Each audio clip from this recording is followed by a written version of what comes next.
Has this ever happened to you? It's probably late at night, you're on a flight, but there's bad weather, and it's been delayed, possibly for hours. You finally push back from the gate, and you're relatively sure that your ordeal is over. But just before you get to the runway, the pilot comes over the PA and says something like, "I'm sorry, folks. Seems like me and my co-pilot here have hit our duty limit for the night, and we're going to have to return to the gate." And then your flight is canceled, and you're stuck. What is the duty limit?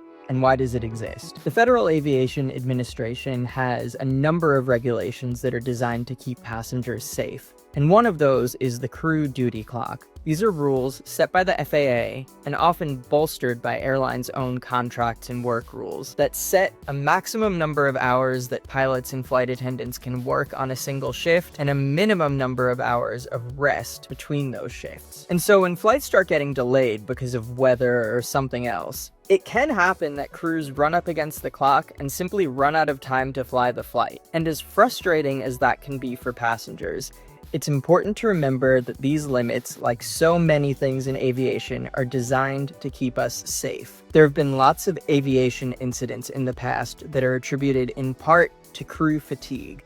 And so these rules were put into place to make sure that flights operate as safely as possible. With summer and its thunderstorms coming up, there are some things that you can do to minimize your risk of a crew duty disruption on your trip. Early morning flights are typically less likely to have crew duty time issues, and if you're flying through an airline's hub, there are more likely to be crews on standby to step in if something goes wrong with the crew that's supposed to be flying your flight. But if something does go wrong on your trip, it's important to be patient with the airline's employees and remember that these limits and a lot of the other rules in aviation are there to keep you safe.